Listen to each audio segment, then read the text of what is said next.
ஓம் சைராம், ஜெய் சைராம்.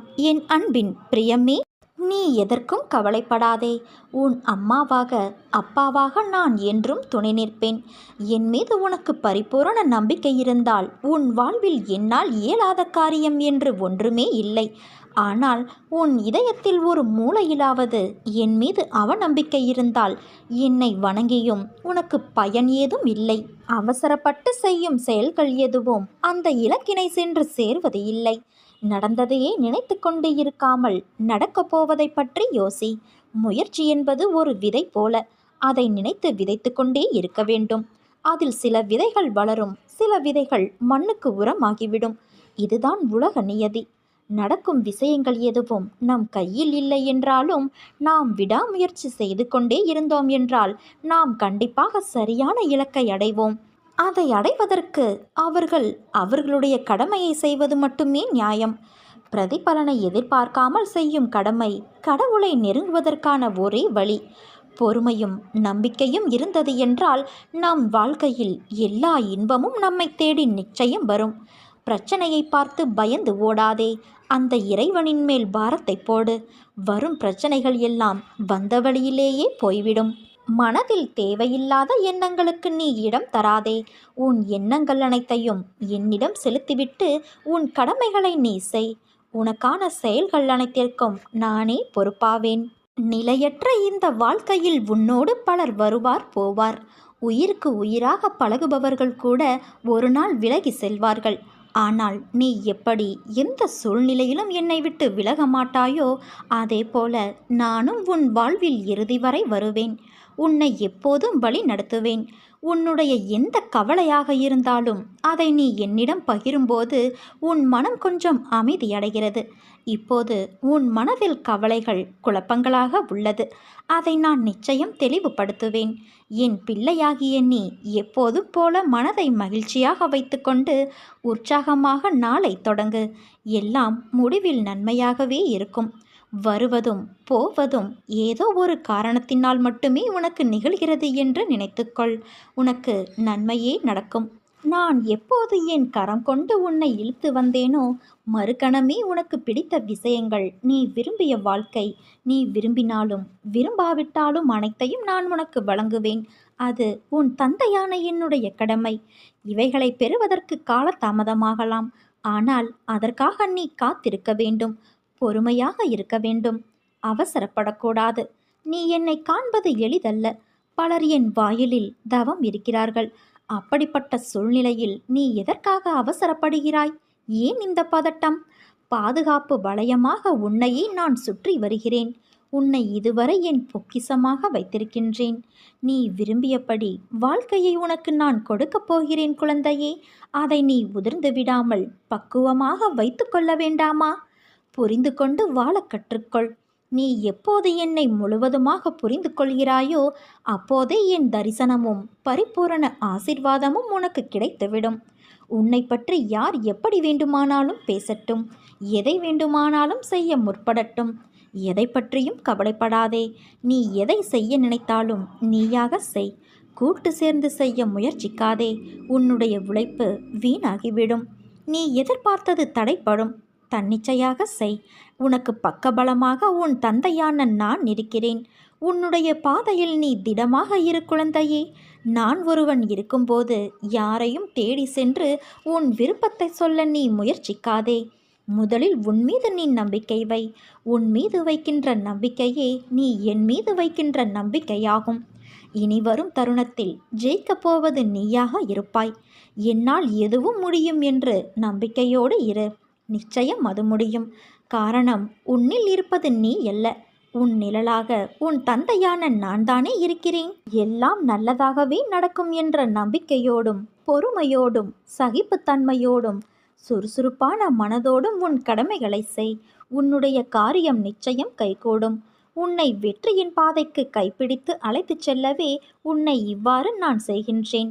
உனக்கு எல்லா சூழ்நிலைகளிலும் உன் தந்தையான நான் துணை நிற்பேன். என் மீது நம்பிக்கை வைத்து நீ செயல்படு என் குழந்தையே. இன்று இரவோடு உன் பிரச்சனைகள் அனைத்தும் தீரப்போகிறது. உனக்கு துணையாக நான் இருக்கிறேன் மகளே. நீ எதை கண்டும் கலங்காதே. என் பிள்ளையே, நீ மகிழ்ச்சி என்னும் கடலில் நீந்தப் போகிறாய்.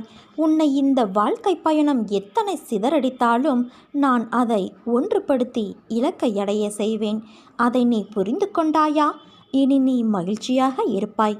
உன்னுடைய வேண்டுதல்கள் என்னை வந்தடைந்தன. நீ வேண்டியபடி உன் வாழ்க்கைக்கு எவையெல்லாம் நன்மையானவையோ அவையெல்லாம் நடக்கும். நீ வெற்றியின் படிக்கட்டுகளில் ஏற தயாராகிவிட்டாய்.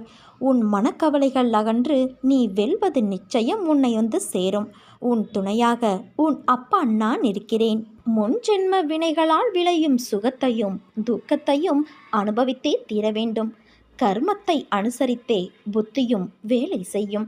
அதனால் விதியால் நிர்ணயிக்கப்பட்டதையும் பக்தன் சுலபமாக தவிர்த்து விடலாம். முன்ஜென்ம கர்மத்தின் விளைவுகளிலிருந்து பகீரத பிரயத்தனம் செய்தாலும் விடுபட முடியாது.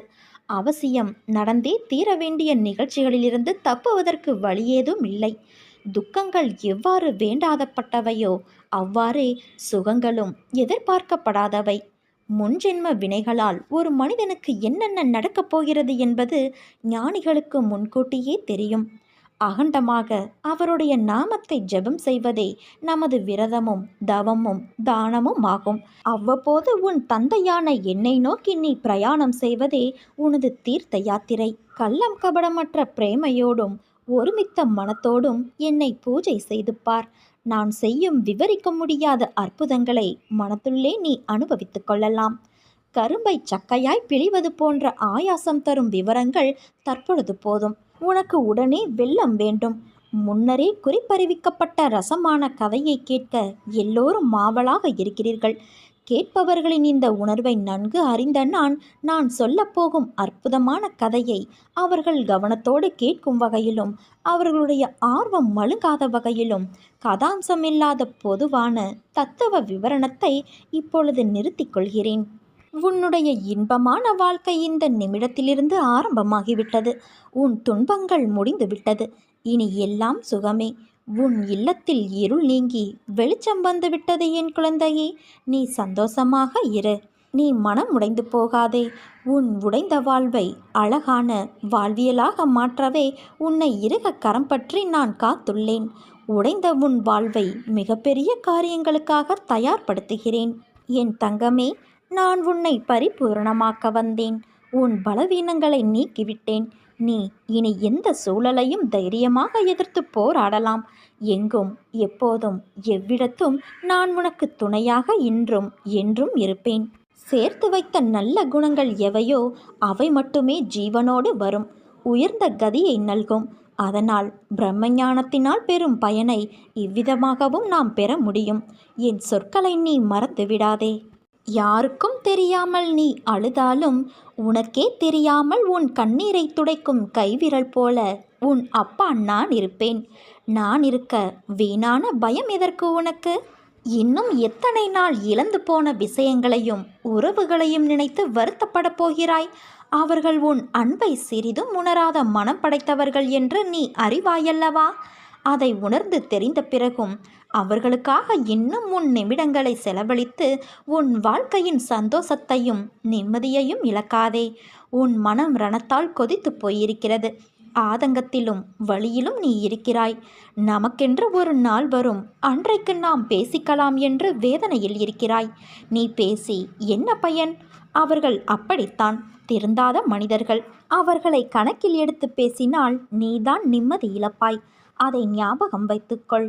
உன்னையும் உன் அன்பையும் கொண்டாடுபவர்கள் இருக்கிறார்கள். அவர்களுக்காக நீ சிரி, அழு, வருத்தப்படு, உதவி செய். ஆனால் உன்னை மதிக்காத இடத்தில் ஒரு நிமிடம் கூட தங்காதே. அமைதியாக அவர்களை விட்டு நகர்ந்து வந்துவிடு. அவர்களை பற்றி நீ யோசிக்காதே குழந்தையே. உன் கோபம் நியாயமானதுதான். ஆனால் அது வேண்டாம் என் குழந்தையே. அது உன்னையும் உன் நிம்மதி, சிரிப்பு, சந்தோஷத்தையும் தொலைத்துவிடும். உனக்கு எந்த விதமான குழம்பும் நிலையும் வேண்டாம். அனைத்தும் என்னிடம் நீ விட்டுவிட்டாயல்லவா? இனிமேல் உனக்கு வரக்கூடிய எல்லாமே நல்ல காலம்தான். உன்னை நிச்சயம் நான் உயர்த்தி பிறர் நிமிர்ந்து பார்க்கும் வண்ணம் உன் வாழ்க்கையை வெற்றியில் வாழ வைப்பேன். உனது விழிகள் திறந்து பார்க்கும்போது உனக்கு முன் நான் அமர்ந்திருப்பதை நீ ஆனந்தமாக காண்பாய். உனக்காக அவதரித்தவன் நான் தான்.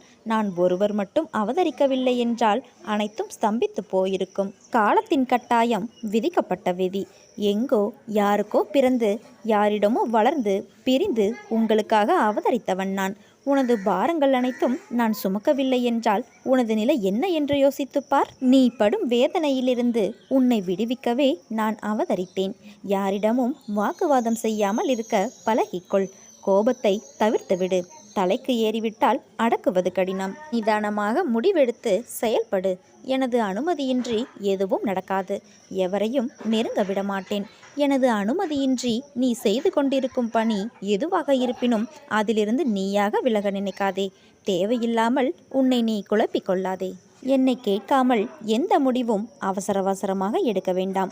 அனைத்தையும் நான் அறிவேன். எல்லாம் நன்மைக்கே. எனது நாமத்தை உச்சரித்து கொண்டே இரு. நான் இன்றும் நீ இருக்கும் திசையில் அவதரித்து கொண்டே இருக்கின்றேன். எவர் நினைத்தாலும் தடுக்க முடியாது. எல்லா இடத்திலும் ஜீவித்து கொண்டு இருக்கிறேன். உன்னை நீ யார் என்று கேட்டு உணர்ந்து கொள். மனதை ஒருநிலைப்படுத்து. உன்னை நீ மாற்றிக்கொள்ள பழகு. எப்போது எனது மண்ணில் உனது காலடிப்பட்டதோ அப்போதே உனது கர்ம பலன்கள் அனைத்தும் விலகிவிட்டது. நீ செய்த பாவங்கள் அனைத்தையும் போக்கிவிட்டேன். படிப்படியாக அனைத்தும் உன்னை விட்டு விலகிவிடும். நீ விரும்பிய வாழ்க்கையை வாழப்போகின்றாய். அனைவரும் வியக்கும் வகையில் உயர்ந்த நிலைக்கு வரப்போகிறாய். அதுவரை பொறுமை காத்திரு.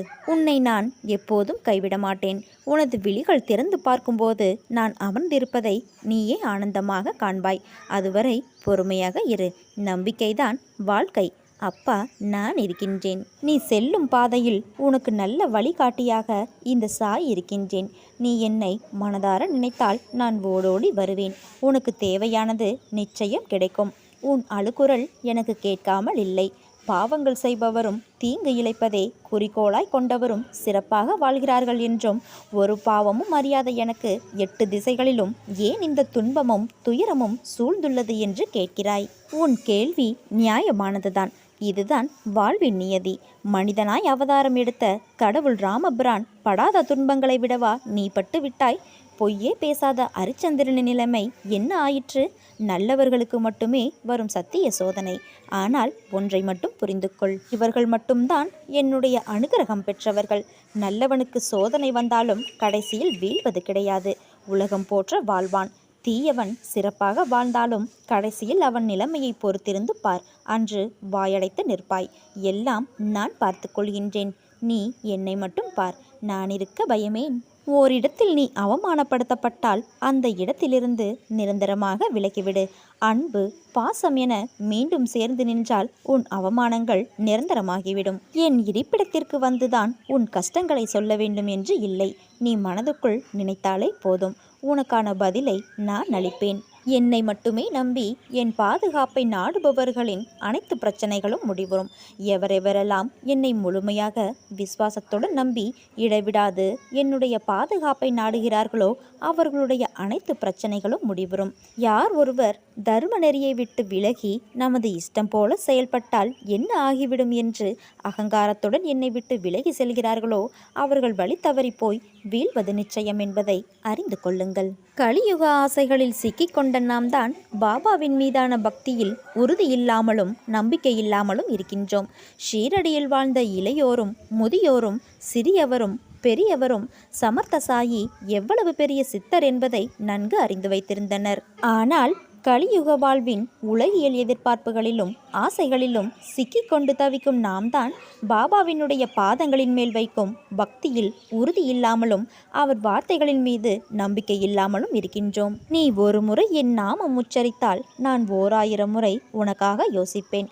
தினந்தோறும் என்னை நினைத்து சரணாகதியடைந்தால் 7 ஜென்மத்திலும் உனக்கு நான் பலன் அளிப்பேன். நீ உள்ளத்தில் நினைத்தாலே போதும். உன் பிரார்த்தனைகள் என் செவிகளுக்கு வந்து சேரும். நிச்சயம் அதை நிறைவேற்றுவேன்.